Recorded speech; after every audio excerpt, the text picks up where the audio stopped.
formats. What do we not know? Fluids, tires, axles, chassis. I read all of these words in a book. I don't know what any of them mean, but the people at Precision Tune Auto Care do, and they give us a hand because we're radio people. They might give you a hand too.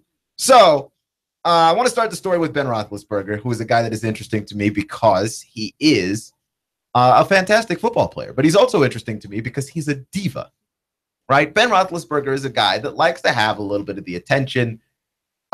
He has a tendency, or at least a reputation, of milking injuries because, you know, that it makes him look tougher, and you worry about him more. And that is a reputation that he does have around the NFL. And so last year, when Ben Roethlisberger was entertaining the idea of retirement, I felt like he was entertaining that idea in large part because Ben Roethlisberger likes attention. And it does get you attention when you are a star caliber quarterback and you entertain the notion of retiring, because if and for any other reason, you can affect an entire franchise by simply choosing to do one thing. By making one decision, you can affect a bunch of other people, an entire city, an entire fan base, an entire franchise, etc. Right? Like all of your teammates, you can affect all of those people with one decision. So obviously, if you're trying to get attention, that is a card that you can play. And we've seen that card played before, right? Like, this is not a new thing. We've seen that card played before by guys like Brett Favre, right? We've seen that particular one. I don't think Peyton Manning was going for attention when he played that card so much as Peyton Manning was looking at the prospect of actually continuing to play football. And then when faced with the realization that there was no team that was going to take a chance on old Peyton Manning, had to decide to hang it up and walk away. But Ben Roethlisberger, certainly, given his reputation, strikes me as that particular kind of guy. But he floated the idea last week, just before the end of the week, Friday. He floated the idea of retirement one more time. And the idea of retirement is starting to get a little bit more serious with Ben because of the announcement of I forget what medical journal it was, that they did a study on 101 brains, and 99 of the brains, I believe, came back with some signs of CTE. So this is real, and that's about as conclusive as you can get that playing the game of football does permanent damage to your brain. Like, there's no getting around that particular fact.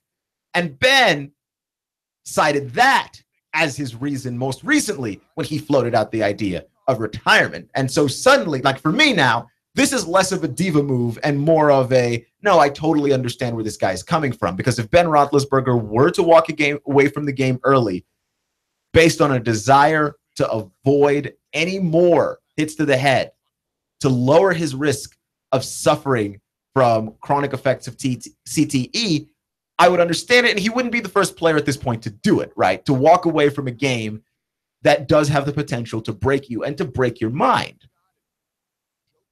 Right? That the idea that when you're 70 years old, you want to be able to see and remember your children, to see and remember your grandchildren. That's not something that I think we should take lightly, right? Like, this is not just Ben being a diva. This is Ben looking at a game and going, yeah, this game hurts you, and it hurts you in the worst kind of way. Not only that, but Ben Roethlisberger, being the quarterback of the Pittsburgh Steelers, does have to sort of be aware of the idea that a guy like Terry Bradshaw, who says he is suffering the effects of early onset dementia, playing the same position in the same city with a similar level of greatness.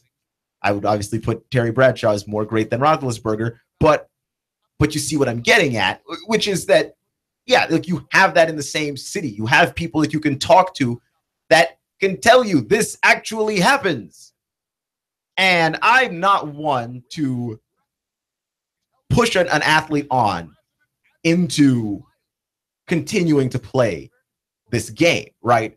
And I say this as a person who enjoys the game of football, right? Like, I've had football coaches and football players on this show before. I've also had boxers on this show. So what I'm saying is, like, I understand. I love contact sports and combat sports.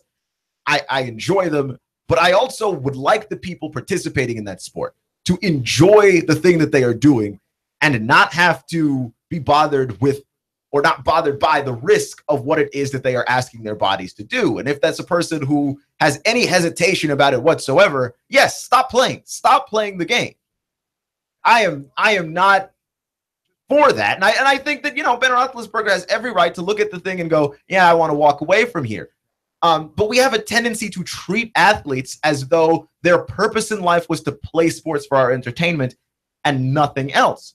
When athletes are human beings, they are fathers, they are sons, they are husbands, they are wives. Like, they have places in their life and in their society that mean more and do more than just entertain. And if they want to be able to maximize those extra parts of their lives, then yes, they're going to have to be selfish. They're going to have to say, yes, Steeler fan base, I'm going to walk away from this, right? Because he's not the only one. A guy like Myles Garrett, who just got drafted into the NFL and said, you know what, I'd like to have a nice 9-10 year run, and then I'm out of here.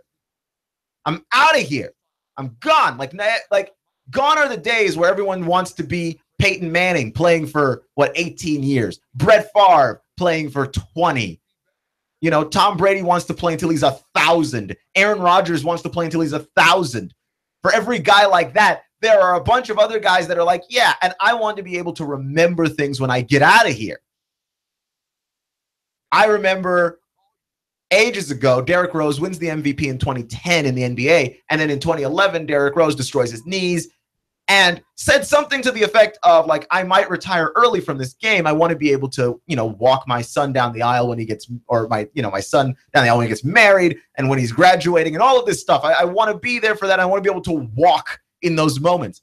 And people scoffed at Derrick Rose. Like, absolutely openly scoffed at the guy and said, hey, why are you so tone deaf? Didn't we just pay you a lot of money? Didn't you just win an MVP? Shouldn't you be trying to win a title? Instead of looking at it from Derrick Rose's point of view, which is that, yeah, I've already given my knees to this game. What else is the game going to give me? Yeah, I want to be able to walk when this is all over. You can't blame a guy for that. You can't get mad at a guy for having that desire. And when it comes to your brain, it's even worse, because if Derrick Rose destroys his knees, look, they do knee replacements. They have braces for your legs. You can, I don't know that it's as fun in life if you just got to roll around in a wheelchair, but you know what? Your life's not over if you're in a wheelchair. Guess how many brains you've got? One. And when your brain shuts down, when your brain gets torn up, it's over. It is over. If and whenever that is that happens for you, it's done. There's a little bit greater urgency for the brain than with these other body parts, right? Like, sure, not being able to walk is a tragedy, but not being able to mentally function is basically death. That to be able to just not remember people that you love and care about, like, what is that's terrible. If you can avoid it, avoid it. I can't blame Ben Roethlisberger for that. This is not a diva move. This is a guy that seems legitimately concerned about his future well-being. And even if it is something of a diva move, it is based on something that is incredibly important all the same. You're listening to Clutch with Keon Rose on AM 1240 and 92.7 FM. So yeah, the whole Ben Roethlisberger thing, I'm fine with it. I don't have to be fine with it for it to be okay. I'm just saying I'm fine with it. He's if his heart's not in it, he shouldn't play. Like, that makes it worse even. Like, you put yourself at greater risk if you're not willing to meet the challenge of playing, if you're worried about, and rightfully worried about, your health. It doesn't follow. You know what I mean? So the Ben Roethlisberger acknowledging CTE, and I think we're going to see this at a greater and greater frequency, which is players acknowledging that this is truly terrifying. Some guys understand, right? Because as we move forward, guys will now have a greater understanding of what it is that they are signing up for. For years, the NFL buried this. And this is why they buried this, because you don't want the biggest names in your sport talking about how detrimental playing this game is. And the reason why they buried it again is because, the guys that are producing the labor are putting themselves at great risk and don't know it. The ones that know it now aren't going to be likely to play. And we've had a number of guys already take off as a result of this. right? It's just one of those things. And we're going to see it happen with greater frequency as people realize what it is that is happening to them. Now, the ones that don't care will just continue to not care and will play the game. And I can't stop you. And I get why you would want to play the game. It's exhilarating. It's fun. It challenges you physically. It challenges you mentally. It does provide you with a certain level of camaraderie that no other sport can really seem to tap into, because you are physically putting yourself on the line. I get it. But yeah, I don't blame the guys that want to walk off either. No. So the city of Los Angeles gets the Olympics. The 2028 Olympics are going to be in Los Angeles, to which I say about time. About time. I feel like the Olympic Committee was ducking the United States hosting an Olympics for the very longest time, because, I mean, it's one of those things where you look at it and you're just like, wow. They gave an Olympics to Rio. And no disrespect to Rio or to the nation of Brazil, which my family is from South America, just north of Brazil in the tiny nation of Guyana. Pleasant people. But Rio needed more time to prepare for the Olympics that they were given.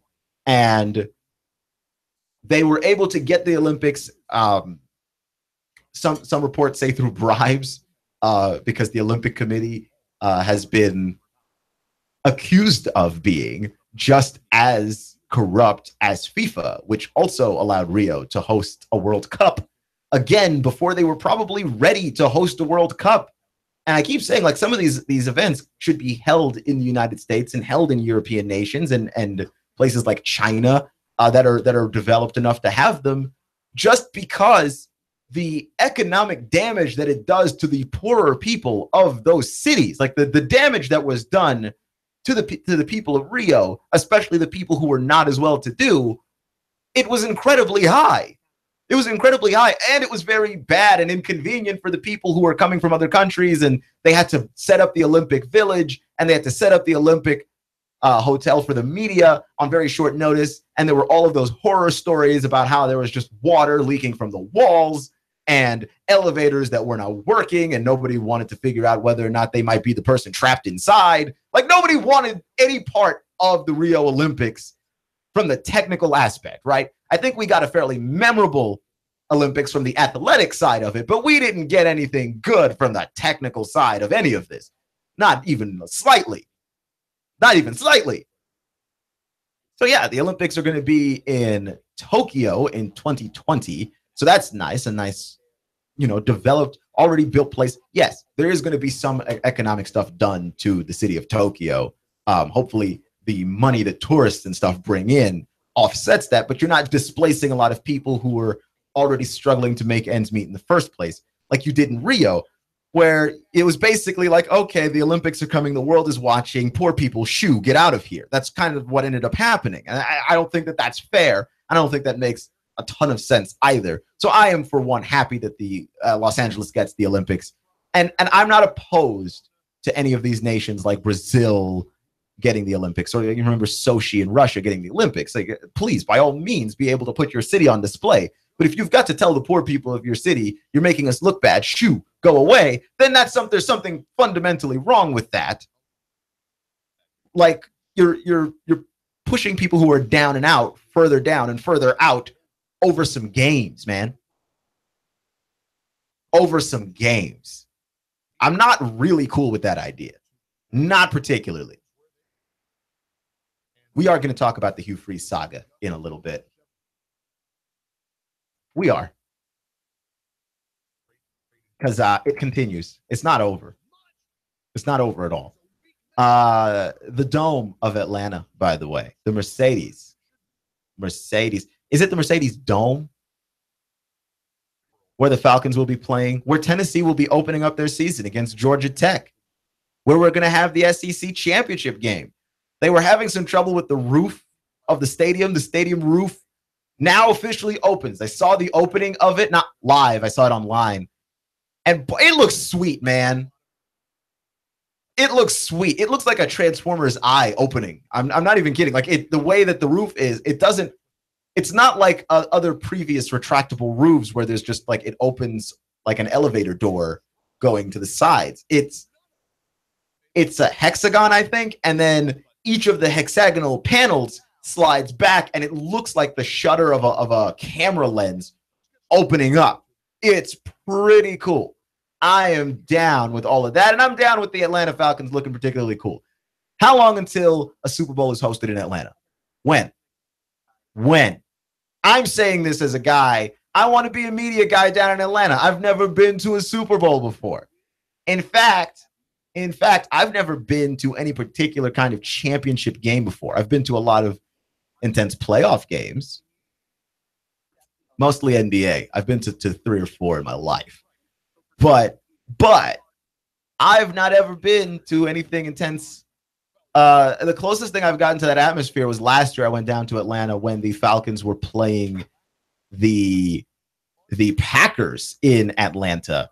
And I was not in the building for that game. I was at a bar nearby.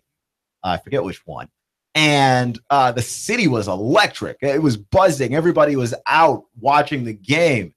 And it was cold and raining. And everybody was still out watching the game. And I went with my guy, Patrick McCoon, who works for the Cleveland Daily Banner. And we both went down and watched the game. And it was awesome. And we had a great time.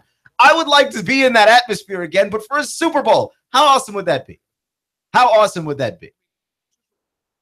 Right? Because I don't think we've ever had a team, by the way, that was hosting a Super Bowl actually make it to the Super Bowl and win it. And when you look at the city of Atlanta and the tragedies that have happened football-wise in that city, that would be something that would be nice if there was a first-time Super Bowl experience in it. But this is why you build new stadiums, by the way. You build new stadiums for the league to look at you and go, yes, we grant you a Super Bowl. And Atlanta's perfect for it. It's got the infrastructure. It's got a nice city. And might I also point out, Atlanta's perfect for it because it's in warm weather.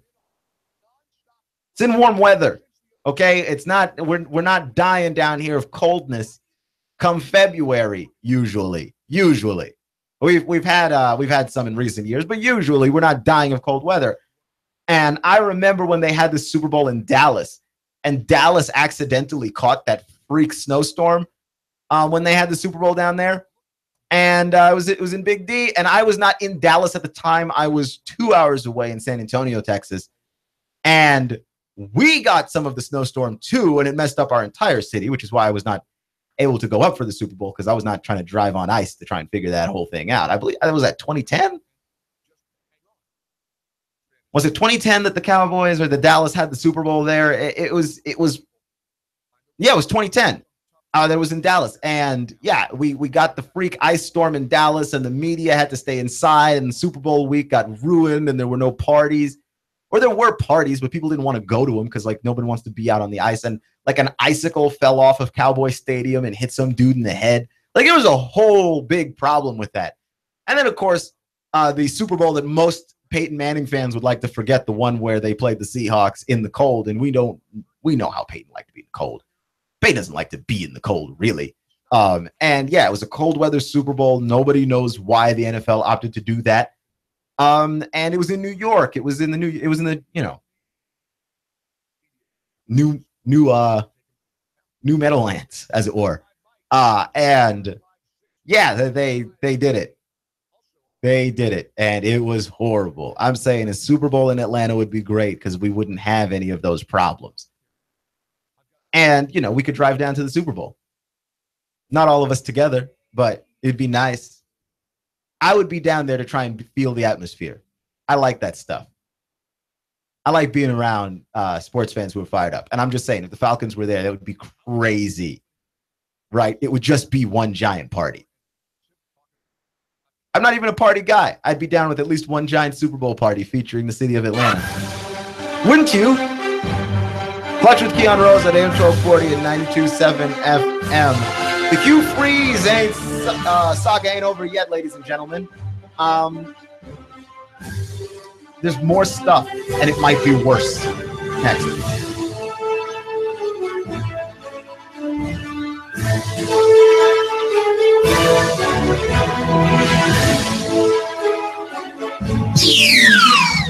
Tennessee Valley's news, talk, and sports leader. Nooga Radio, AM 1240 and 92.7 FM. If you've suffered a personal injury or a loved one was the victim of a wrongful death, give the lawyers at McCoon, Williams, Ashley, and Stanley a call. Our attorneys can help you or your business with a wide array of challenges to provide you with the highest quality legal services through the combination of our talents, experience, and expertise. If you're hit by business problems or need legal organization, we're here to help. Visit MWALawFirm.com. That's MWALawFirm.com. Give us a call at 423-756-6400. That's 756-6400. In-depth traffic, news, and information. Mornings on Nooga Radio, AM 1240 and 92.7 FM.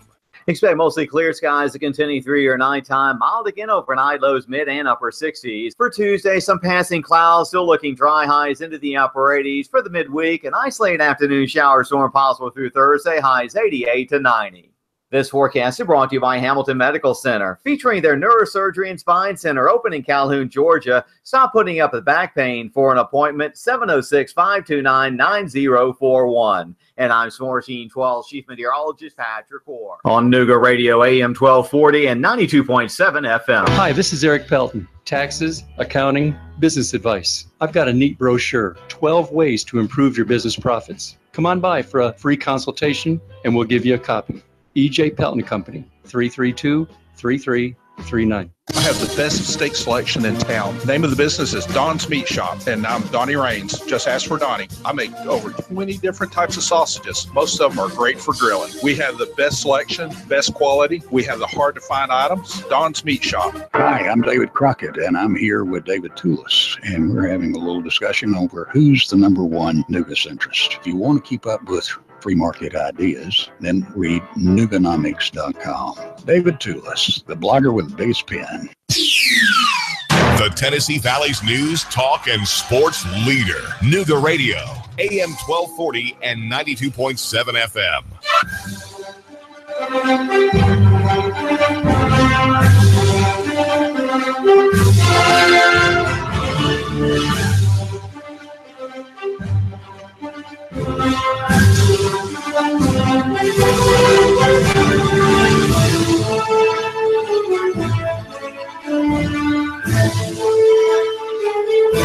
So we're not actually finished with the Hugh Freeze rodeo. The rodeo continues because there's some allegations coming out about Hugh Freeze and his past. And this stuff tends to snowball. This goes back to when Hugh Freeze was a high school football coach back at Briarcrest High School, if I'm not mistaken. And boy, let me tell you, some of the stuff that came out of there, it's pretty crazy because it's not something that overtly points to Hugh Freeze as being this predator, right? Like he's not some kind of deviant. It's just stuff that like made the girls at the school uncomfortable, which is enough, by the way. It's nothing, again, it's nothing overt, right? Like when the Bill Cosby stuff started coming out and like every person that had another story, the story was just worse and worse and worse. It's nothing like that, right? Like, well, okay, so he's called prostitutes. And then I saw earlier, like, oh no, there's more stuff about Hugh Freeze and it's from his high school days. And I cringed because I thought, well, boy, this is going to be as awful as it can possibly get. And it's bad. It ain't good. But it's not impossible to wrap your mind around, if that makes any sense. Right? It ain't good. There isn't any level of this where I'm shrugging stuff off. And in fairness to Hugh Freeze, he is overtly, categorically denying everything that's being said about him in a way that, if you're innocent about something, and a lot of these guys find themselves being accused of crimes, and then they don't deny it, right? Like that was always my thing with Bill Cosby, which is why I believe that Bill Cosby is guilty, is because if you were actually guilty, you would immediately start denying everything, right? Like if someone accused me of crimes, especially crimes that Bill Cosby was accused of when involving rape, I would immediately launch some form of campaign saying that I in no way did the things that I am being accused of. That's just me. Like, it's immediately, for me, it's immediately step one. I am not going to sit there and let people just walk my name through. I got to fight back. I got to fight back on that. Right? So at least to Hugh Freeze's credit, he's fighting back on it. Like, he's not just sitting here and take it. But there is some stuff coming out from when he was the high school coach over at Briarcrest High School. There is a young woman named Katie Del Maso, who is now 32, who was an 8th grader back in 1999, who was wearing a Grateful Dead t-shirt. And Hugh Freeze pulled her aside and said that the shirt represented drugs. He asked her to change the t-shirt because the shirt represented drugs. So she said, I'll go change in the bathroom. And that's when he said, no, you're going to change in here so that I can get the shirt and you can't have it back. He's referring to the Grateful Dead shirt. Now, she makes sure to point out he didn't do anything sexual, but I stood in the corner and faced the wall when I did it and changed out of my shirt, but I had no privacy, which is weird, okay? That's strange. It's very strange. There's another student from Briarcrest who said that Hugh Freeze was, quote, hyper attentive, end quote, to the length of her skirts, and that he loomed in the parking lot after she would go to her car to change clothes. She also said she was troubled by the time she and some football players faced discipline for arriving late from lunch when she asked to be paddled, a form of discipline reserved for male students, instead of receiving detention. She said she was stunned when Freeze obliged her rather than getting a female teacher, which is what the practice would have been. Now, I don't know anything because I didn't go to school during paddling times. They don't paddle students anymore. But that's still weird that you just, yep, I'm just going to spank this female student that's not my child. Yep, going to do it. And then, someone else said, Freeze did some bizarre warm-up taunt before actually making contact. I was humiliated that he didn't have a female in the room. I don't know if the acts were intentionally sexual or if he was really oblivious to the inherently sexual nature of his approach to discipline. A third woman, this is according to USA Today, a third woman who attended Briarcrest said she created a closed Facebook page last week to offer a safe place to discuss Freeze after some of the Briarcrest students received threats for criticizing the coach and making allegations about him online. The woman, who spoke on the condition of anonymity because she fears reprisal, said she found Freeze's method of discipline, quote, shocking. Freeze said in a statement issued to USA Today Sports through his attorney Saturday, these accusations are totally false. I can unequivocally say that during my time at Briarcrest Christian School, I handled disciplinary issues professionally and in accordance with the school's policy. I'm very confident that the members of the administration who worked hand in hand with me during my tenure will verify that. So we've got that going for us, right? Like the unequivocal denouncing of these claims, which I think is hugely important because, you know, he could always just be lying, but I'd rather hear you deny it than not deny it. Like if you don't deny it, we've got other problems. Right. And then there was a player that played for Hugh Freeze that said this, that had this very interesting quote. His name is James Allison. And James Allison said this, that I believe in him and support him 100%. I'm rooting for him to get through this, but I'm also rooting for the truth. And I bristle at that, buddy, because I think that those two things might not be the same thing. Right? Those two things might not be the same thing. Hugh Freeze, because this is one of those situations, and I know it's going to sound like I'm making excuses for the guy, and I'm not. But Hugh Freeze does strike me as the guy that does not seem to realize why what he's doing is wrong, right? Like, there are certain situations that are overtly, obviously wrong, and then there's some other situations where it's just like, I think that you just aren't aware, man, right? Like the overt thing there is the prostitutes. When you call the number of a prostitute, you know you were doing something wrong. Because if you knew you weren't doing something wrong, why did you call them on your work phone then? Why did you call them on the phone number that your wife can't access? Right? Because you knew you were doing something wrong. Now, getting the girl to change her shirt and you not allowing her to leave and go to the bathroom, right? Or you spanking a female student when you should have gotten a female teacher. Like, all of these things are just weird. They're not proof of any actual wrongdoing. They're just very strange. Right? And that to me is a little bit troubling. So it is making this whole thing worse. And I do think that there's also a certain level of piling on because Hugh Freeze is a Christian, right? Because I'm hearing the words, by the way, tossed around in all of this, that Hugh Freeze claimed to be a Christian. Like, no, Hugh Freeze didn't just claim to be a Christian. I'm willing to bet lots and lots of money that Hugh Freeze actually is a Christian, that Hugh Freeze actually considers himself to be a Christian. But the thing with Hugh Freeze that I think is that we are not forgiving, right? And where we beat up on Christians who screw up, especially people who are public Christians, Christians in the public eye, where Hugh Freeze is not getting any mercy on this, is that Hugh Freeze does not appear to be particularly repentant of what he has done, at least publicly, and he doesn't have to be. I don't want the expectation to be somehow people who are who have celebrity are somehow beholden to the public. That Hugh Freeze has some level of celebrity and must apologize to all of us. He really doesn't. He really must apologize just to his wife.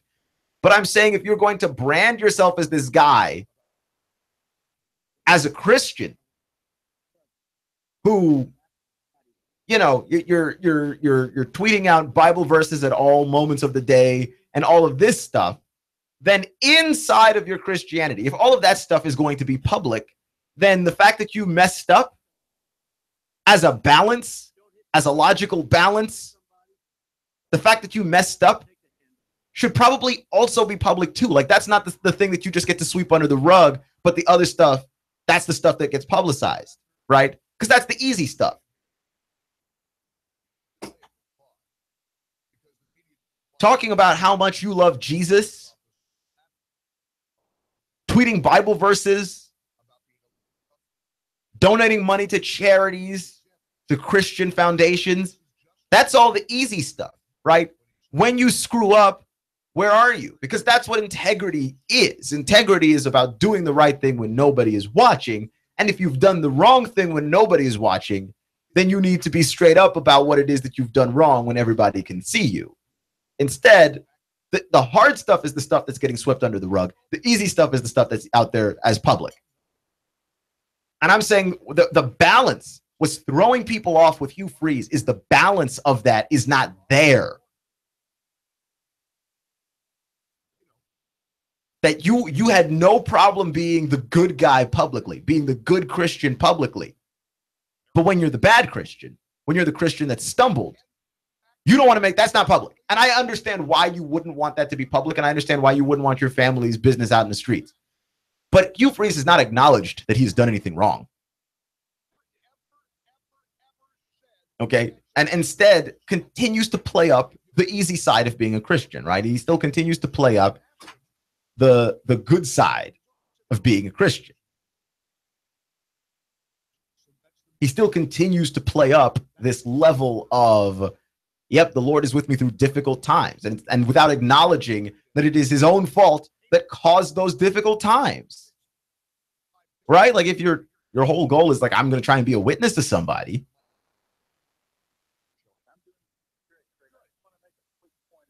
if that's your goal, then do the whole thing, do the entire thing, be completely a witness to somebody. That, yeah, Christians have highs, but Christians have lows as well. And I think America has a certain level of disdain for overt religiosity, right? There's a certain level of disdain for someone who is publicly willing to be religious and publicly willing to be Christian, because there's a certain belief that people have, especially just sort of in average America, that you are pushing your religion in their face if you are publicly Christian, right? Which isn't true. Like, that's so weird. If someone is gay and they talk a certain way and walk a certain way and act a certain way, I certainly wouldn't say that they are pushing their gender in my face, right? If someone is black and they are proud of their culture, right? And they listen to rap music loudly, and they eat foods that would be culturally considered to be black. I would not say that person is pushing their blackness in my face. I would not say that, right? They are exhibiting something that they're proud of. That's part of the beauty of being in America. I don't complain when any of those people do any of those things. But then also, right, like I'm not, like if someone is from the South, you wear a hat and the hat's got your little, you know, Confederate pin on it, and it's a camo hat, and you like hunting, and your truck shows clear signs of mudding. I would not say that you are pushing your Southern heritage in my face. You are just doing what is part of your culture. And that's the same thing with Christianity, but we don't see it that same way. Like, no, if you do it as a Christian, if you tweet Bible verses and all of those things, then yeah, people say that you're pushing it in their face. When I would say, no, that's just the nature of being part of that culture. Where it gets to be weird is that nobody who's ever proud of the South seems to have any problems displaying all the things that come with being proud of the South, which include both the good sides and the bad sides, right? Like, at least if not among each other. So where it gets to be unilateral with Hugh Freeze and not expressing, I think, the proper duality with Hugh Freeze is that with him, it appears to be one-sided. With him, it appears to be, I want to publicly express all of the good things that come with being a Christian. I don't want to express any of the downsides of this, which comes when I don't necessarily act as the best Christian. Right? Like, if I hold a belief about America that's not popular, that's what rounds me out. That's the difference between patriotism and blind nationalism. That if you are a person who is patriotic and you love America, then you can say all of the things about America that's great. That we have a republic. We can vote for the people who are our leaders. We are not oppressed in the same way that people with dictatorships are oppressed. And we've got a great military with brave men and women who defend our rights. And we've got a lot of great things here in America that people don't have. We have a free press and the ability to say what we want. We have all of those things. But then where you get into trouble is when you can't acknowledge that America's got problems. Where you can't acknowledge that America does not treat minorities particularly well, that we still have inequality between men and women, where you talk about our problems with police shootings and things of that nature. Like, you've got to be able to admit both sides of the coin. And that's where people get frustrated. And I think that's where at least I'm frustrated with Hugh Freeze, is I would be more willing to be open to the idea that we can trust any of this stuff with Hugh Freeze, and that Hugh Freeze does not deserve in any public particular way the badgering that he is receiving, except that he does deserve all of these things because he is not being well-rounded. You're being judged like a perfect guy because you are presenting yourself that way. Because being a Christian doesn't mean that you're perfect. And any Christian would tell you this, right? It doesn't mean that you're perfect. And it doesn't mean that you never make mistakes, not even horrible ones. It doesn't mean any of those things. That you could be the person that's tweeting Bible verses because you actually believe those Bible verses, and you could be the person who's calling up prostitutes because you are giving in to your sinful sexual nature, right? Which is different from, I suppose, your normal sexual nature that should probably just involve your wife. But regardless, you can be both of those people, right? It's not an either or. It's not you are either a Christian or And look, we've got a phone call here. Caller, you're on the air. Hey, Keon. I wanted to chime in on what you're talking about Christianity. All right. Hey, I love what you're saying, and I'm not sure I'm not following sports, so I'm not sure what this cute character did. But you've hit on something key. You know, Christians do hold themselves to a higher standard, so the public holds them to a higher standard. So when they don't mess up and they don't own it and demonstrate hypocrisy instead, it does make it seem like Christianity gets picked on more. But and I think they do, because Christians do claim a higher standard, and they're not understanding how to live up to that. I completely agree. It's because it's one of those things where, like, you'd love to always reach the standard that you've set for yourself, but it's when you fall short that I think it's important to acknowledge that you've fallen short. Right. And during these times more than ever, because your generation you guys expect authenticity. You know, you're after real stuff. And it's such a good thing, because I think it's going to help.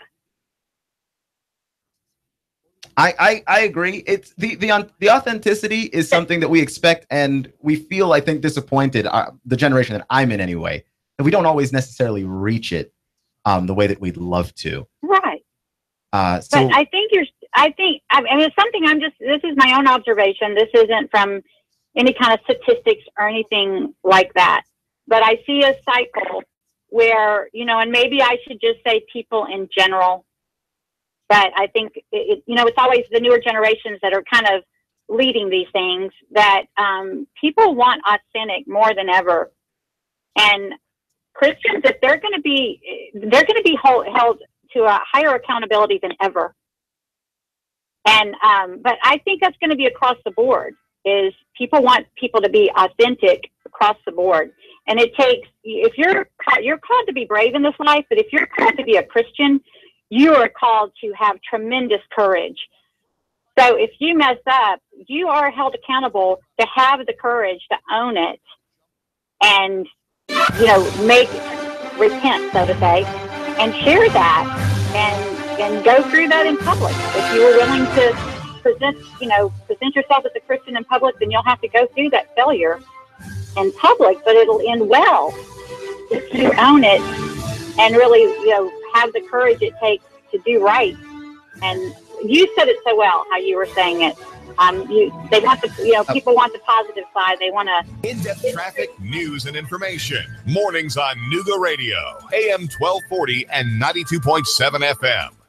Essential oils are an overlooked benefit. They're a remedy for allergies, sinuses, headaches, and sleep problems. Aches and pains? Let me help you live a better life. Hi, Loretta Lynn here. It's a free consult. Call me today. Look, I'll even give you a free bottle of essential oil. 423-605-4719. Loretta Lynn's Essential Oils. They've been around for thousands of years. They can even be an alternative to pesticides in your garden. Call today. That's 423-605-4719 and take control of your health. Hi, this is Eric Pelton. Taxes, accounting, business advice. I've got a neat brochure, 12 ways to improve your business profits. Come on by for a free consultation and we'll give you a copy. E.J. Pelton Company, 332-3339. Essential oils are an overlooked benefit. They're a remedy for allergies, sinuses, headaches, and sleep problems. Aches and pains? Let me help you live a better life. Hi, Loretta Lynn here. It's a free consult. Call me today. Look, I'll even give you a free bottle of essential oil. 423-605-4719. Loretta Lynn's Essential Oils. They've been around for thousands of years. They can even be an alternative to pesticides in your garden. Call today. That's 423-605-4719 and take control of your health. This is Thomas DeMoss with Keller Williams Realty. I am a realtor in Chattanooga. We list and sell homes, work with buyers, work with home sellers. I have been involved in real estate for over 10 years. My background is as a real estate investor. That is what I bring to the table, is that real estate investor mindset. My job is to help you sell your house for the most money, employing the best marketing strategy and walking you through what can be a rather stressful process. So we are encouraging people who are on the fence or even thought about selling their house to give us a call. There's no obligation. We're just here to kind of have a conversation, let people know what the process is like, what the market is like, what values they can expect to receive. We work with buyers as well. I also have a buyer's agent that works exclusively with my buyers because we want to give our clients as much attention as we can. My cell phone number is 423-364-0028. Our website is northriverpropertygroup.com. That's northriverpropertygroup.com. We'd love for you guys to call us. And now to our reporter in the field. We asked Ray at Ray's Plumbing what's important for homeowners to know. Some field line systems can cost upwards of $10,000. The bottom line is to save yourself money down the road. I would definitely recommend everybody with a septic that is not on county or city sewer to have an inspection done by a qualified professional. It'd be great if nobody did inspections on them for all plumbing companies. That's what we do to make a living. Not to scare anyone, but it should be in the back of your mind. The danger is the field line failing and costing thousands upon thousands of dollars and tearing your yard up. By preventative maintenance, you're saving yourself a large headache that may displace yourself and your family. It happens more often than you think. The waste is designed to stay in the tank, and that waste will build up over time. Even with treatment, we have to help that waste break down. Ultimately, preventative maintenance is the key that will keep you from spending $5,000 to $10,000 on replacing your septic system. The bottom line is to save yourself money down the road. Call Ray at Ray's Plumbing, 421-6341, 421-6341. My name is Trevor Atchley. I'm an attorney here with the law firm McCoon, Williams, Atchley, and Stanley. We have a show on Nooga Radio called Legal Bites, where we discuss legal topics of interest to our listeners: estate planning, business formation, and business transactions. Legal Bites, 11 a.m. on Wednesday. Essential oils are an overlooked benefit. They're a remedy for allergies, sinuses, headaches, and sleep problems. Aches and pains? Let me help you live a better life. Hi, Loretta Lynn here. It's a free consult. Call me today. Look, I'll even give you a free bottle of essential oil. 423-605-4719. Loretta Lynn's Essential Oils. They've been around for thousands of years. They can even be an alternative to pesticides in your garden. Call today. That's 423-605-4719 and take control of your health. Hi, this is Nadia behind the green door. You've had ice cream and you've had shaved ice, but have you had snow cream? It is amazing. It's light, airy, fruity snowflakes melting on your tongue. You need to come and see us. Highway 58, green door next to Hardee's. Does your business have enough clients? Are you confused about how to stand out in today's saturated social media market? You feel lost trying to navigate the maze of marketing channels which are necessary in today's marketplace? Are you fed up with spending your time and money on employees who don't perform and marketing strategies that don't produce? Then you need Cindy's Choice. Cindy will solve your marketing problems with their innovative shared marketing management concept that will allow your business to have the benefits of a full-time employee that is actually out building relationships in the community on behalf of your brand. Cindy's low monthly rate includes advertising, employee management, public relations, and creative marketing strategies that produce. Cindy can bring this all to you at a rate lower than most advertising campaigns and for much less than the cost of hiring a marketing employee. Cindy's Choice is your trusted source, and Cindy will manage it all for you. Hi, I'm Cindy. I focus on the prospect so you can focus on the project. Call me at 423-661-4445. That's 423-661-4445. So you can become Cindy's Choice. Nooga Radio, AM 1240 and 92.7 FM knows your opinion is important. So call 800-8949. Agree or disagree. Call 423-800-8949. 800-8949. Nooga Radio, AM 1240, 92.7 FM, and 95.3 HD4. News, talk, sports. Nooga Radio. Charge! Get back there, you dang Yankee!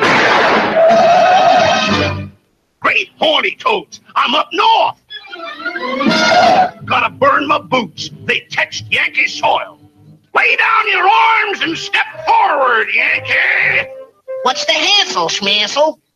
My orders from General Lee is to hold the Macy-Dixie line, and no Yankees are crossing it. The Tennessee Valley's news, talk, and sports leader. Nooga Radio, AM 1240 and 92.7 FM.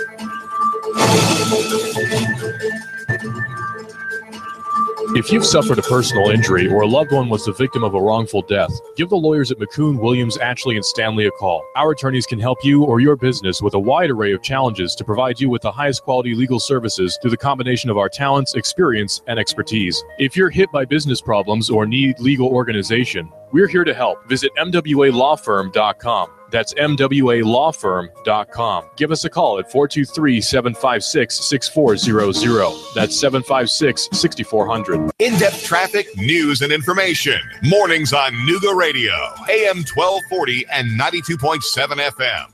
Expect mostly clear skies to continue through your nighttime. Mild again overnight, lows mid and upper 60s. For Tuesday, some passing clouds, still looking dry, highs into the upper 80s. For the midweek, an isolated afternoon shower storm possible through Thursday, highs 88 to 90. This forecast is brought to you by Hamilton Medical Center, featuring their neurosurgery and spine center open in Calhoun, Georgia. Stop putting up with back pain for an appointment. WBLZ HD4 Ottawa, W224AZ Chattanooga, WSDG Sunny Daisy Chattanooga. Anthony Scaramucci, gone in the blink of an eye. He does not have a role at this time in the Trump administration. New U.S. sanctions on Venezuela also target the country's president. Maduro is a dictator. This is the CBS World News Roundup Late Edition. I'm Pam Coulter. The ship is going in the right direction. The Scaramucci ship ran aground today with the ouster of the White House communications director in record time. CBS's Stephen Portnoy has more. Anthony Scaramucci's ouster, just 10 days after he took the job, is described as the joint decision of the president and new chief of staff John Kelly. Press Secretary Sarah Sanders made it clear that Scaramucci's profanity-laced tirade last week against former top aide Reince Priebus was a factor. The president certainly felt that Anthony's comments were inappropriate for a person in that position. Going forward, Sanders says all staff here will report to John Kelly, the retired four-star Marine general who most recently ran the Department of Homeland Security. Stephen Portnoy, CBS News, the White House. Venezuela's president is among those targeted in new U.S. sanctions announced in the wake of the weekend election, seen as a government power grab. In the strongest terms yet, the White House lashed out at Venezuela's socialist leader, Nicolas Maduro. National Security Advisor H.R. McMaster. Maduro is not just a bad leader. He is now a dictator. The Treasury Department is now sanctioning Maduro himself. Secretary Steve Mnuchin. All assets of Maduro subject to U.S. jurisdiction are frozen, and U.S. persons are prohibited from dealing with him. Steve Dorsey, CBS News, Washington. Joe Arpaio, once known as America's sheriff, now stands convicted of ignoring court orders to stop traffic patrols targeting immigrants in Arizona. CBS News senior legal analyst Andrew Cohen. The conviction is for a misdemeanor, and it's hard to see the judge giving the elderly ex-sheriff any substantial prison time. It will forever be a stain on his record, a footnote to a career in law enforcement in which he made almost as many enemies as friends in the criminal justice system. Tropical storm Emily weakened to a tropical depression while pounding Florida with heavy rain and gusty winds. A state of emergency was declared in 31 counties, and some 18,000 homes and businesses are without power.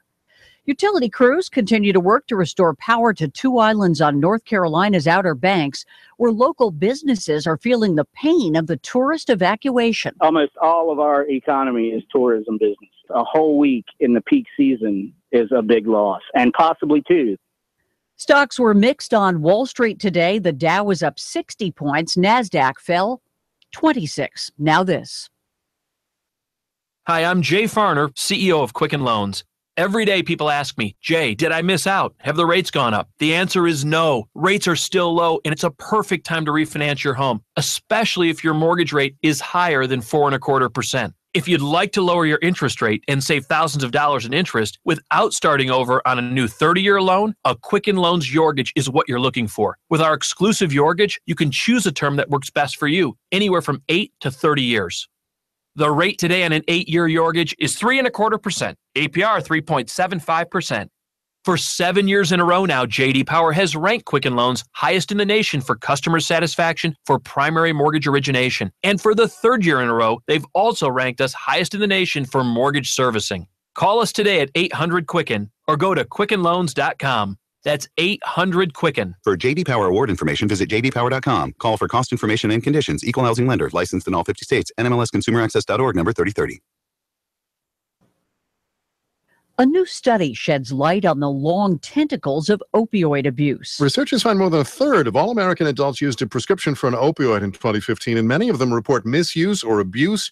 Dr. Wilson Compton's the deputy director of the National Institute on Drug Abuse. He says sharing the drugs is a big problem that doctors need to consider. We're used to thinking about what the patient in front of us will do directly with a medication. After all, that's why we write the prescription. But we need to pay attention to the fact that these medications are then shared with family, friends, and those in the social network of our patients. Sam Litzinger, CBS News. The 2028 Summer Olympics will be held in Los Angeles. LA had been vying with Paris for the 2024 Games, but agreed to the later date.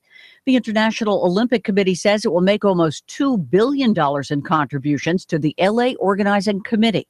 Paris now expected to be awarded the earlier Summer Games. You're listening to the CBS World News Roundup. If you've suffered a personal injury or a loved one was the victim of a wrongful death, give the lawyers at McCoon, Williams, Ashley, and Stanley a call. Our attorneys can help you or your business with a wide array of challenges to provide you with the highest quality legal services through the combination of our talents, experience, and expertise. If you're hit by business problems or need legal organization, we're here to help. Visit MWALawFirm.com. That's MWALawFirm.com. Give us a call at 423-756-6400. That's 756-6400. In-depth traffic, news, and information. Mornings on Nooga Radio, AM 1240 and 92.7 FM. Expect mostly clear skies to continue through your nighttime. Mild again overnight, lows mid and upper 60s. For Tuesday, some passing clouds, still looking dry, highs into the upper 80s. For the midweek, an isolated afternoon shower storm possible through Thursday, highs 88 to 90. This forecast is brought to you by Hamilton Medical Center, featuring their neurosurgery and spine center open in Calhoun, Georgia. Stop putting up with back pain. For an appointment, 706-529-9041. And I'm Swarteen 12 Chief Meteorologist Patrick Ford on Nooga Radio, AM 1240 and 92.7 FM. Now, me being a radio guy, I'm really not good with vehicles. Never changed my own oil, can barely change a tire. And sometimes when I hear a clanking, I just turn the radio up louder. Not a real good idea. So I need to be able to trust someone when they look at my vehicle. Well, I found the guys, locally owned and operated here in Chattanooga. It's Precision Tune Auto Care. They're your neighbors. There's 3 locations in Chattanooga. And since they're Nooga Radio's official oil change center, they're going to extend the great deal they give to us to you. Just $20 for a standard oil change. Can you imagine that? $20 for a standard oil change. You're in and out in no time. $20 for a standard oil change at Precision Tune Auto Care. And they treat all of their customers like family. With show and tell, they'll show you what's wrong, point out the problems, and tell you exactly what it will take to get fixed. They really do have pride in what they do at Precision Tune Auto Care. Precision Tune Auto Care with 3 locations: 2125 Gun Barrel Road, Chattanooga, 4221 Hickson Pike, and Highway 58 next to Dunkin' Donuts. Call 602-5955. That's 602-5955. Precision Tune Auto Care. Nooga Radio, AM 1240 and 92.7 FM knows your opinion is important. So call 800-8949. Agree or disagree. Call 423-800-8949. 800-8949. Nooga Radio, AM 1240, 92.7 FM, and 95.3 HD4. News, talk, sports. Nooga Radio.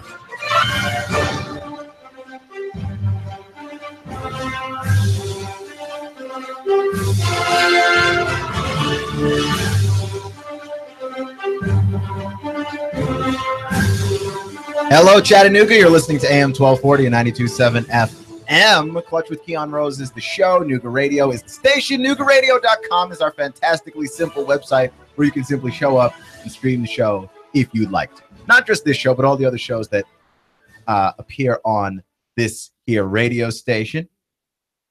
We have a wonderful outdoor show, by the way. That's pretty good. Comes on before this show that I recommend. I'm not an outdoors person, so I got to learn all the stuff that I can learn. My girlfriend likes being outdoors. I don't like being outdoors. I like being inside where I can be insulated by my multiple screens tuned into various sports, and then I'll have basketball reference on my phone as I look at numbers. That's what I like. So I gotta get in tune with the outdoor side of my personality.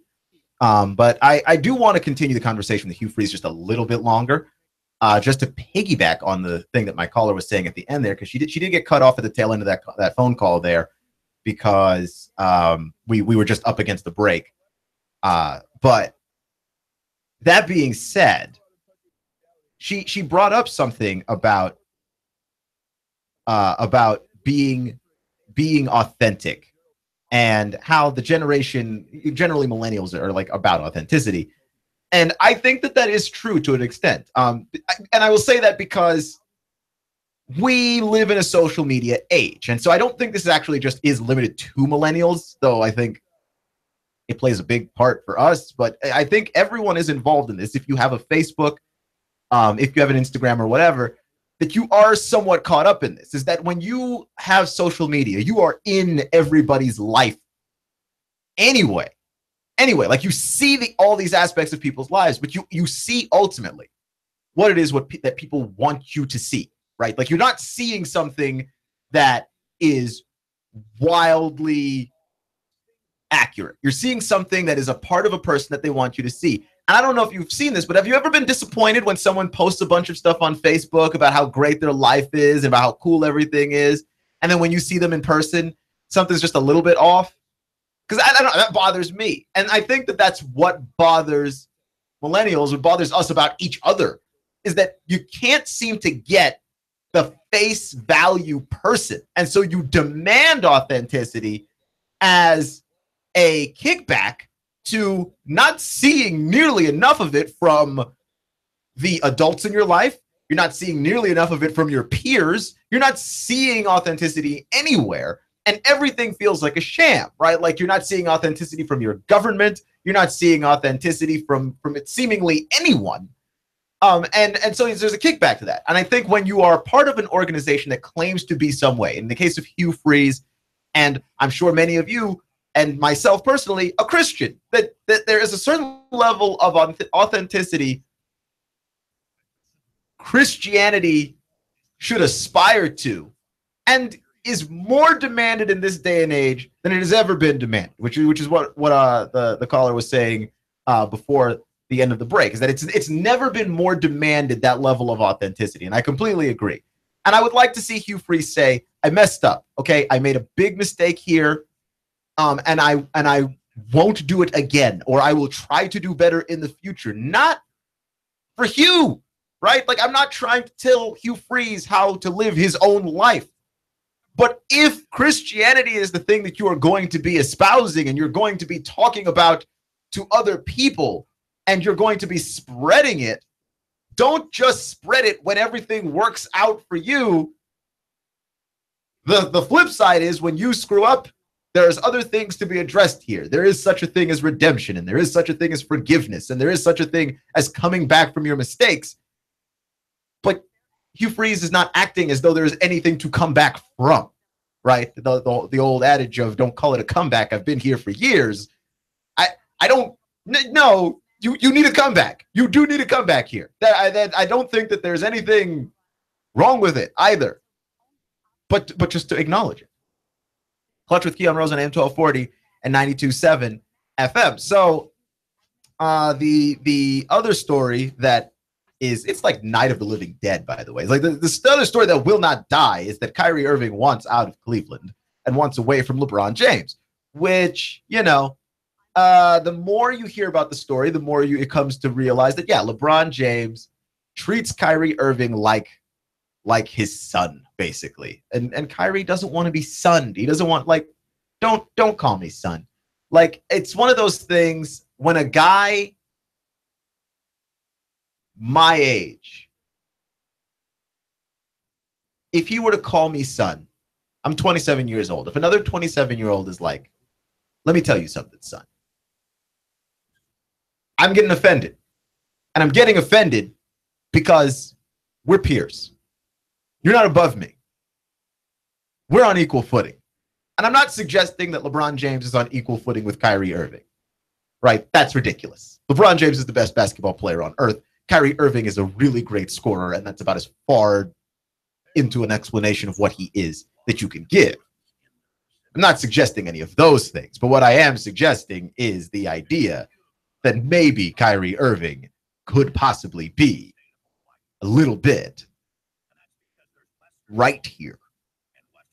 That no, you can't just call me son. You can't treat me like some kid, especially when you consider the idea that LeBron James is what, 33 now? How old is LeBron? LeBron James is an actual dad with sons, right? And they're, what, 10 and 11? Kyrie doesn't want to be lumped in with those kids. Good kids, at least. I mean, they're good at playing basketball. I've seen them on YouTube. His son Bryce and LeBron Jr. They're good at basketball. Those kids could beat me in a game of basketball, and it wouldn't cause them to break a sweat. But Kyrie doesn't want to be lumped in with kids. LeBron James is an actual dad. Kyrie's his own guy. Nobody wants that. And so, yeah, I understand Kyrie wanting to be apart from LeBron James if LeBron James is not letting that thing go. Because I had that happen to me. I told you all about this last week. I had this happen to me. I went to college. It was my first year in college. I was a freshman. Outside of being on the air, I sound like a loud mouth and I'm constantly bloviating, but actually I'm very quiet and I don't like talking all that much. And so when I first got to high school or first got to college, I was particularly shy and I kept to myself a lot. And so there's a guy that was, helping show me around college, helping me, get out there, put myself out there and talk to people. And I definitely appreciate what he was doing. But he went on about how, and he was graduating that year, and he went on about how I was like his little brother. Every time we met somebody, that's how he introduced me. That's how we met people. And I was like, okay, man, you're going to have to back off of this little brother thing, or I don't think we can be friends, right? Like, just because I'm a quiet guy doesn't mean that I don't have pride. I am not your little brother, okay? I come from my own family. I am the oldest of 3 sons. I am not a little brother, and I am not your little brother. If you want to show me the ropes and help me out, look, that's fine. We can be friends. You can even call yourself a mentor, but I'm not your little brother. You're going to stop that. And he didn't. And we're still friends, but not in the same way. Not in the same way. We could not actually ever be as close because of that, right? And it's just the nature of how that works. When you start to become a man, when you start to grow up to be your own person, you don't want to be called somebody's little brother or somebody's little sister, especially if you feel like I am not less capable than them, right? Kyrie knows he's not LeBron, but Kyrie's the other superstar on that team too. Why would you allow yourself to be called little brother? Why? No, he doesn't want that. He wants out. Okay, so I say all of that to set up where this is going. So Kyrie has not been answering phone calls from the Cleveland Cavaliers who are trying to trade him or figure out exactly what to do with their future regarding him. Like, the only acceptable thing that Kyrie wants to know is that he is being traded. He does not want to go back to Cleveland, and he is making that about as extra clear as humanly possible. He does not want to go to Cleveland. He is making this as awkward and weird as he humanly can so that they have no choice but to trade him, or else they just ruin their locker room, right? Like that is where he is trying to set this up to go. So there was a wedding for Harrison Barnes, who used to be a Golden State Warrior. Steph Curry was there, and Kyrie and Steph are pretty close. I imagine all the point guards in the NBA are really close. I just imagine that. I could be wrong, but like they just all strike me as friends for whatever reason. So yeah, they're pretty close. And so they were at the wedding as well. And Steph was making fun of LeBron because LeBron made this video earlier in the summer about his workout. And, you know, he was making all these faces at the camera while listening to rap music. And the video, it's okay. It's an insight into the life of LeBron. It's also kind of corny, which makes sense because LeBron is a dad. But Steph was making fun of the video, and Kyrie is seen on camera laughing at the video that Steph is making fun of. Now, we know that Steph is a goofball, right? Like, Steph just likes to make fun of stuff. People are making this out to be like, oh, Steph wants to take shots at LeBron. Steph's just disrespecting LeBron. Steph does not actually care what LeBron thinks. Okay? And LeBron doesn't care what Steph thinks, by the way, because LeBron's trolled Golden State and trolled Steph Curry in the past before. The Halloween party that they threw where LeBron had all of those, the Warriors choked cookies and a skeleton that seemed to be scared into being a skeleton by how horrifically the Warriors lost. There was a bunch of stuff there. Like, Steph and LeBron make fun of each other all the time. I mean, that's fine.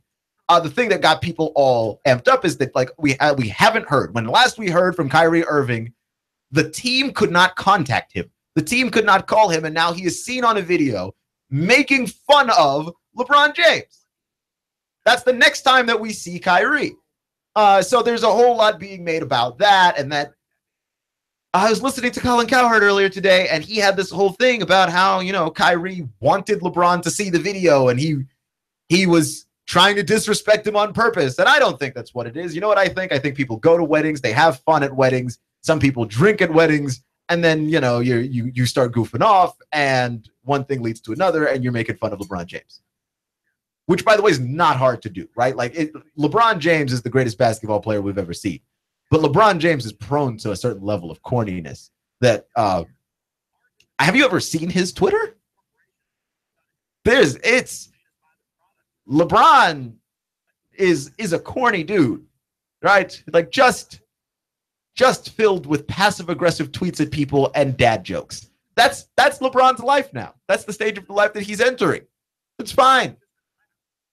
It's fine. But, yeah, he's easy to make fun of because of it. That's not hard to see. He can be very easy to make fun of. And so that's where we are with that. And that's where we are with Kyrie at the party. I don't think that means anything. That he was making fun of LeBron, that they're trying to show the world how little he cares about him, or they're trying to disrespect him or anything like that. They made fun of LeBron because LeBron's easy to make fun of. His off the basketball court persona is one that makes it easy for him to mock him. The other thing that was made a big deal of in that is that Kyrie and Steph just played against each other in the NBA Finals, and they appear to be having a good time together. And a lot of people who watched basketball back in the 90s and back in the 80s cannot believe this. How dare you fraternize with the enemy? How dare you be friends with this guy? Didn't he just beat you in an NBA Finals? He did. But you know what? I think the new athletes have this right. Be friends with people off the court. Be friends with them. Learn how to play against them. But you can be friends with people and play against them. You can be competitive on the court, not want to lose to somebody, and still love them off the court. That's possible. This notion that you have to hate everybody that you play against is insane. Now, it is entertaining. I will admit that as a member of the media, guys being friends doesn't make for the level of theater that we would like. When there is actual hatred, right? Actual hatred. There may be hatred and mutual respect. That's the thing too. But when there's hatred, it's easy to sell hatred. You understand? This is why rivalry games in football mean a lot. Because when you are Tennessee, you don't like Georgia. When you are Alabama, you don't like Auburn. And it's an actual hatred. And it makes the scale of the game bigger. It makes the stage feel larger. It makes the scale feel biblical. And that's what we're looking for in the media. That's what we just like to pump that up. So when guys are friends, it really does throw off our whole thing. You know? Like, it throws off everything for us. We can't do the friendship. We just don't know how to do it.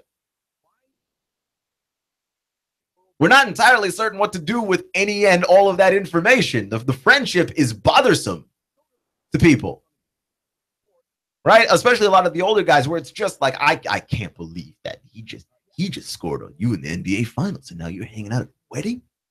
I can't do it. But it's weird because, like, I had friends. We'd play video games when we were kids, and I had friends who were so competitive. They'd break controllers, okay? Like the video game controllers. They just break it. Like, I had a friend who would throw his controller against the wall. He would be so mad if I ever beat him. And he was a better player than me. It wasn't like I was beating him all the time. But when I beat him, he would get so upset. And he would throw his controller against the wall and just destroy it, right? But we were friends. You can still be highly competitive and friends with somebody, right? That's possible. You don't necessarily need to be filled with this overwhelming hatred. And I think that part of it, too, is that the fans already have you covered. The fans already hate that team, right? Golden State and Cleveland, there's a rivalry developing there. Those fans already don't like each other. They don't need help from the players. They don't need the players to hate each other. The fans have it covered. Trust me. I don't care. I'm a Redskins fan. I don't care if every member of the Redskins was best friends with every member of the Dallas Cowboys. They better win on Sunday or I'm mad. I don't really care about their personal relationships and or lives on that level. They better win or I'm mad. Plain and simple. That's just a fact. The fans have you covered on the hatred thing. Like, I don't think you don't need to personally hate the other team. I see the color of the Dallas Cowboys, I want to vomit. Right? I can't stand it. Absolutely cannot do it. Clutch with Keon Rose on AM 1240 and 92.7 FM. So the Mercedes-Benz Stadium, where the Atlanta Falcons will be playing football this upcoming season, we were worried that the roof wouldn't work, but the roof works. The roof certainly works. I am very excited about it. I mean, the whole stadium just looks cool. I'm hoping to get a chance to go this season to a game or two. That is my plan. But NFL games are expensive. This is why I think I ultimately doubled down on being a fan of the NBA and baseball. Boy, you can afford to go to a baseball game. You can afford to go to a basketball game. You know what you can't afford to do? You know what you can't afford to do? You can't afford to go to a football game on just a normal person's salary. Like, you are saving up for a while. So I'm hoping to see some Vols action. I'm hoping to see that first game against Georgia Tech. And then I'm hoping to see a couple of Falcons games this year in the new stadium. That is my plan. And then, of course, obviously, I'll cover all of those things there for you. But I would like to see the roof retract, all of this stuff. I want to be there for it. Right? Just all of it. I'm excited about it. I am super duper excited. So I want to talk to you a little bit more about Ben Roethlisberger talking retirement, as well as the most interesting topic that no one is talking about in college football this upcoming season. And that's Lamar Jackson. What happened to Lamar Jackson? Lamar Jackson just won the Heisman. And nobody's talking about Lamar Jackson. No one's talking about Lamar Jackson repeating for a Heisman. No one is talking about the fact that Lamar Jackson played just monstrous football last year. And I'll get into a little bit of why we are not talking about Lamar Jackson, even though Lamar Jackson didn't really do anything wrong. We'll get into all of that. Clutch with Keon Rose on AM 1240 and 92.7 FM next.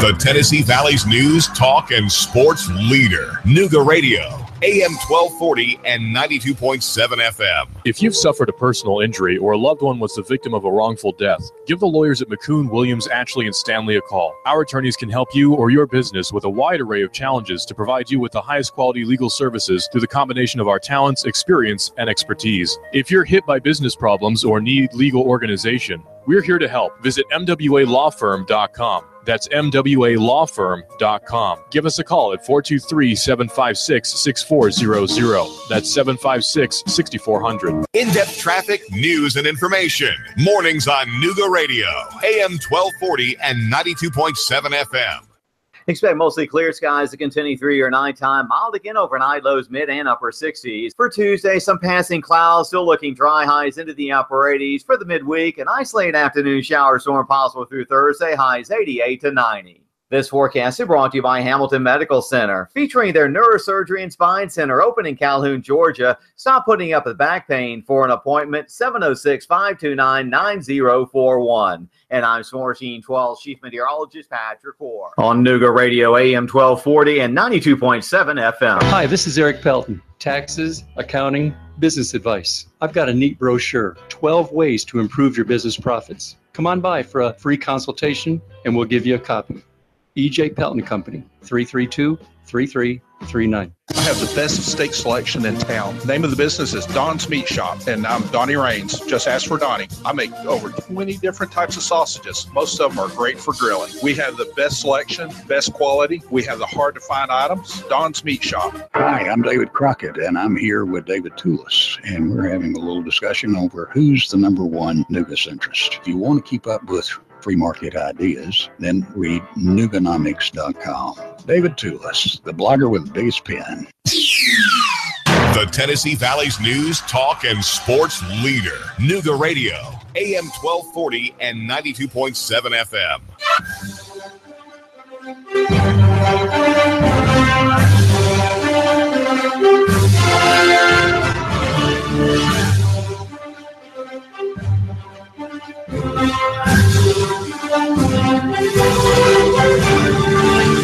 Clutch with Keon Rose here on AM 1240 and 92.7 FM, Nooga Radio, and NoogaRadio.com. Lamar Jackson's weird. Well, he's not weird, but the situation that I think he finds himself in is weird, which is that he's a Heisman Trophy candidate, and it feels like, last year, he's the Heisman Trophy candidate that we barely wanted to give the trophy to, right? I guess we have to. Like, we barely wanted to give the trophy to Lamar Jackson. And then, to top it all off, we're not talking about him moving into next season at all. Like, could Lamar Jackson win the Heisman Trophy again? Yes. Yes, he can. He's still an amazing athlete, still a great quarterback, got a fantastic coach playing at a good program against competition that, quite frankly, he should blow the doors off of. Why can't Lamar Jackson put up the same video game numbers that he did last year and be in the runnings for a Heisman Trophy again? And why did it feel last year like when we gave the Heisman Trophy to Lamar Jackson that we just barely wanted to give it to that dude? Well, it's the way his season ended, right? Like, Lamar Jackson got to the end of last season. He had some losses where it's just like, Lamar Jackson's getting exposed a little bit. Didn't look good coming down the stretch at all. the game against Kentucky, where they were the overwhelming favorite against Kentucky, and then Kentucky went and spanked them. I think that game is still in people's minds. The bowl game against LSU, where he got outplayed by Danny Etling, a guy that we can all agree ain't a great quarterback, right? I don't think Danny Etling is as bad as people say, but Danny Etling ain't great. He's average. He's about as average as they come, and you won the Heisman, right? The game where they played against Houston when Tom Herman was still coaching there, Houston, and they were expected to beat Houston. And Houston made that offense look weak. They made Lamar Jackson look mortal, and they did not have any answers. And I must repeat again, Houston. And I watched that game on TV last year and did not understand what it was that I was seeing with my own two eyes. Because I hadn't actually gotten the chance to sit down and watch Lamar Jackson, right? Like, I watched all the numbers he was putting up, but I hadn't sat down and watched Lamar Jackson. Then I sit down and watch Lamar Jackson play Houston, and I honestly could not see what the big deal was. Why did we feel like we just barely gave that dude the trophy? Because we did just barely give that dude the trophy.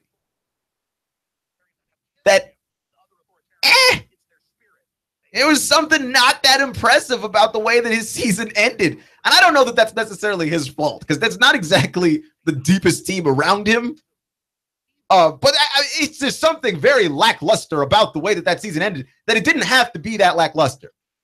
And I feel like people have written off Lamar Jackson. And it's one of those things where he's been written off for the bowl game and written off for the end of the way that he came on down the stretch, where even if next year he puts up big, big numbers, if anybody else is even close, we're going to say something along the lines of it's the system and it's the competition, even though all Heisman Trophy candidates, and I dare you to name one, that wasn't determined by, at least on some level, the level of competition and the system.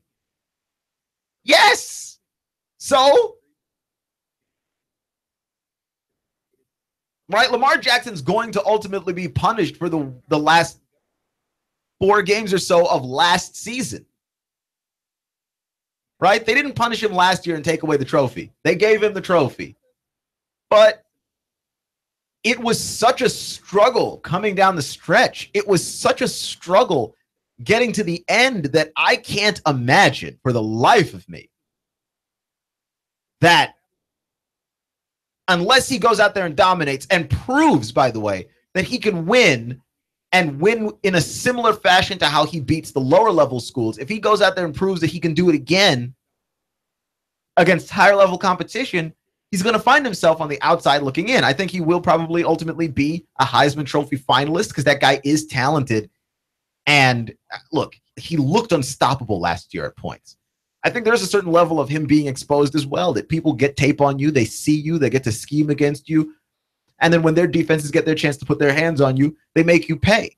And I don't know that we're going to see the same level of domination out of Lamar Jackson next year as we do this year. I just don't see it. But also, like, the level of quarterback competition that he's going up against does seem rather high this year.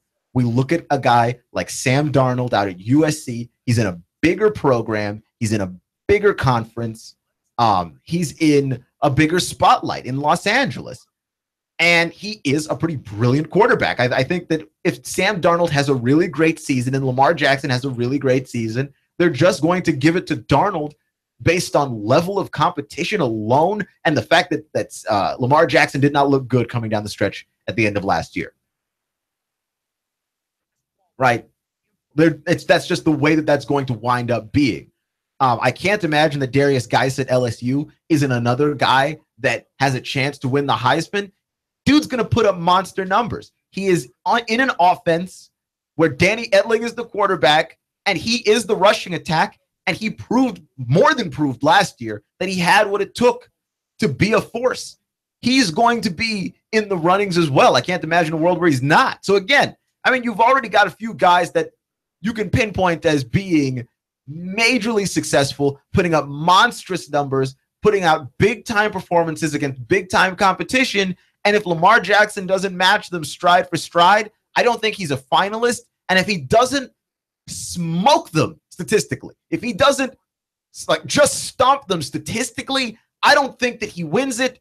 And I think that that's just a result of punishing for the end of last year. Now, is that fair? I think that's absolutely unfair in every sense of the word, because it's a yearly award. Like, they shouldn't punish you for how your last season ended. It's not his fault that they give out the award before the season ends entirely. And it's not his fault that they give out the award before the bowl game happened. Because if they gave out the award after the bowl game, I promise you Lamar Jackson doesn't have a Heisman Trophy. I can promise you that one. So I don't know if it's fair or not, but it's going to happen. They're not going to give him the Heisman Trophy again. And you can already tell based on the buzz. We are not hearing anything about this guy, right? And we're talking about a guy that's going to wind up ultimately being a first or second round draft pick just based on athleticism alone. So NFL teams haven't forgotten about him, but that means Heisman voters have. You're listening to Clutch with Keon Rose on AM 1240 and 92.7 FM. And I like looking at the maturity of guys. I like looking at their arcs, because when people come into the league, most of them are not mature, right? And I don't care what Colin Cowherd says or what anybody else says. When people come into a league, they usually come in at 21, 22 years old. It's even younger for basketball players, 18, 19, because most of them spend the 1 year in college and then jump straight to the NBA. You don't even have to be there long enough to reach your 20s. For goodness sakes. A guy like Thon Maker's like, what, 18 years old now? Turning 18 this year? I mean, you guys show up, they're immature, okay? Because none of us were mature at 18, 19, 20, 21, 22 years old. I'm pretty sure, and I feel like I was just mentally held back until I was 23 years old, and then my eyes opened, and I was like, what am I doing? My finances are not in order. I have no savings account. Like everything just hits you when you turn 23, especially when you're a guy. You turn 23 years old, and then just everything, you just hit the matrix, and you're just like, I don't have anything saved, and I'm not investing, and I don't have life insurance or health insurance, and I don't know. Like, it all hits you at once, okay? Because you're not mature. It's not your fault. You're just not mature. And Ben Roethlisberger came into the league. He plays the most important position in all of sports outside of starting pitcher in Major League Baseball, and was not mature, if you recall. Like, he got involved in a rape case very early in his career. He got into a horrible motorcycle accident because he was riding a motorcycle recklessly, which again is just insane when you consider the amount of money invested into him and the amount of money he could cost himself had he gotten into some kind of serious life-threatening accident, which he had not been involved in, but that it could have easily gone that way because he did break a lot of bones in his face, if I recall correctly. So you've got all of that stuff. And Ben Roethlisberger has gone from that guy then to the guy who is now concerned about his family, to the guy who is now concerned about the extent and the length of his career and whether or not he should play out his entire career for the sake of lessening the hits to his head, that the trauma and the damage done to the brain by the extended exposure to the many hits that football players go through. And look, at this point, there are so many stories that guys have had about how, look, I was unconscious and I didn't realize what was happening, where Cam Newton last year finished a football game and did not remember the last 4 minutes of the game after taking a shot to his head and somehow passing the concussion test, right? Which, if a guy is cogent enough, he can deceive the test. He can pass the test even if he's not completely with it. So you can pass the concussion protocol and still have a concussion, which Cam Newton certainly did, and does not remember the last 4 minutes of the first game of the NFL season last year. Tom Brady had the thing where his wife, Giselle, was talking about all of the different things that he was involved in.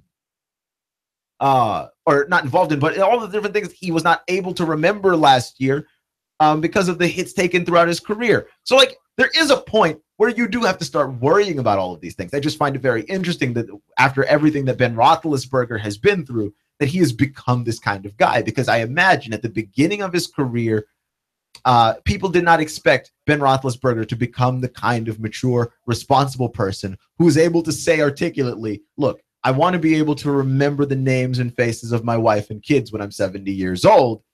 I cannot imagine that many people predicted that that's where he would wind up, given what happened to him earlier in his career. And that is, to me at least, just a constant reminder when I look at guys, just not to judge people too early, right? Because for instance, Jared Goff is my favorite guy to pick on. I pick on Jared Goff all the time because I thought Jared Goff was going to be an amazing football player last year. And then I finally saw him play football, and he didn't look like an amazing football player. Like, he looked terrible. But I don't want to write him off too soon. I don't want to write any of these guys off too soon, where a guy comes in the league and he's not mature and he's not necessarily wise. And then you go, yep, that's who he is. And that's who he is for the rest of his life. That's how I'm going to see him. I'm going to see him as the immature guy that never grows up.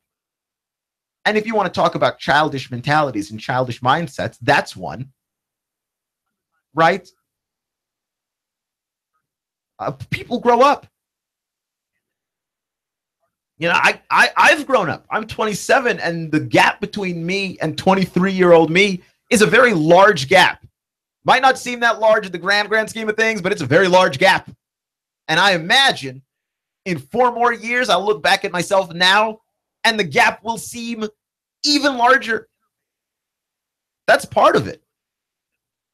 Don't write people off, especially young people. That there's this idea that young people, you see them, you see somebody, they seem maybe self-absorbed or they seem lazy, and to you, you don't like those qualities, but people change, and also you've got to interpret people's qualities differently, right? I really like what the caller said earlier in the show. Like, we don't interpret these things generationally the same, right? Millennials are looking for one thing, baby boomers are looking for another thing, and why it feels like we can never agree across these generational gaps with Gen X and all of these things is because it feels like we're not contextualizing what we're looking for in the experience that everybody else has had, right? Like, there have been hard times for every generation. They've just all looked very, very different. But that being said, it's not. I'm one of those guys. I'm not a big proponent of the fact that generations even exist, because in large part, anything that you want, a millennial would want. Like, a millennial wants to be respected the same way a Gen Xer wants to be respected, the same way a boomer wants to be respected, that anybody wants to be respected, right?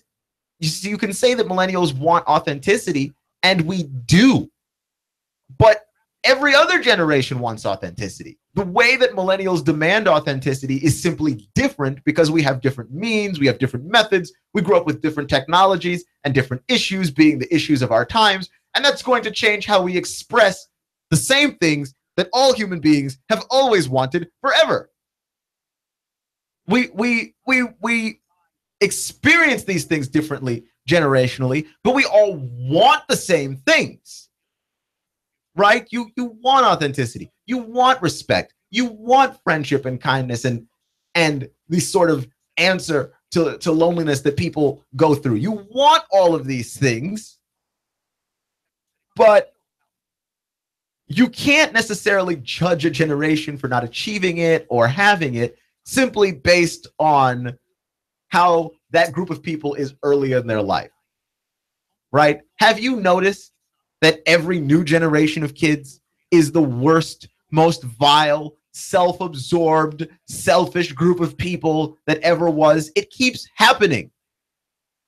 It keeps happening, right? Because I remember teenagers in the 90s, the teenagers that were around me, they felt very hurt by the idea that people were telling them that they were the most selfish generation that had ever been.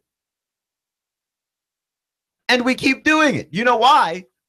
Because it doesn't matter if you were born in 2017, 1990, 1862, or 465 BCE. Teenagers are selfish. All of them. Always. They always have been. They always will be. There hasn't been a generation of compassionate teenagers ever. But they grow up. But they grow up and they understand other people's feelings. That's part of growing up, is learning to empathize with other people, to reach out to people in a bubble that's not yours. They grow up. It happens, but you've got to wait for it to happen. Don't write people off. And I remember people earlier in Ben Roethlisberger's career. This guy is crazy. He's going to ruin his career. How could he be involved in this? How could he be involved in that? He's got to stop drinking. He's got to stop going to college parties. Well, yes. But there's a point in a person's life where they keep going to college parties. They graduate from college, and they're 25, and they're 26, and they're 27, and they're 28, and they're still going to college parties because they're still young enough that they can make it. And then they stop. Right? One day they think to themselves, I can't keep doing this. Right? I had a friend of mine, huge partier, loved to party all the time. And then one day he woke up with a hangover and said, this has got to be the last hangover I ever have because I can't do this anymore. Right? Or you find a woman that you like and you want to have a family, and then you realize, like, I can't keep going to college parties and have a kid. You know, I've got to watch the kid. I've got to make sure that I've got enough money for the child. I mean, all of this stuff, it's a natural part of growing up. You just can't write people off. And so Ben Roethlisberger, to me, realizing the dangers of CTE, realizing the dangers of constant concussions, and talking about retirement candidly, I think that this is a sign of how much he's matured over his life. Because I remember the talking heads talking about him when I was a kid listening to sports talk radio, and I've always listened to sports talk radio. I remember the talking heads coming down on Ben Roethlisberger and saying all of these horrible things about the guy. And I think he had earned it at that time, right? Like, when you behave recklessly, people ought to criticize you for behaving recklessly. I think he did earn it. But here's the thing that's crazy. I also think that it was too soon to write him off for those mistakes, and too soon to write him off for those indiscretions. I think that you've got to give people a chance to grow, right? And if you're looking at the next generation, the generation after the millennials, there's lots of different names. Eventually, people tend to decide and pick on one, and that's all of them. If you find that next generation of kids is the most selfish, most self-centered, most egotistical group of people it ever was, realize that they are young and that they will not always be that way, and that they too will grow up into mature adults like the rest of us have had to, right? Because I don't know, the millennial talk is dying down. You know why? Millennials are getting old. Millennials are starting to have families now. That's where we're going with this. And we're going to turn around and we're going to crush the next generation for doing whatever it is that the next generation does. They probably won't have phones then. They'll probably see holograms in the air, and we'll hate that. It's the circle of life, is what I'm saying. Clutch with Keon Rose on AM 1240 and 92.7 FM. Thank you for joining me today on this wild and wacky ride of all these stories. Remember, we're 27 days away from football. Oh, it's a dream. Remember, folks, it's not how you start. It's how you finish. Stay clutch, and I'll see you all in 24 hours. In-depth traffic, news, and information. Mornings on Nooga Radio, AM 1240 and 92.7 FM.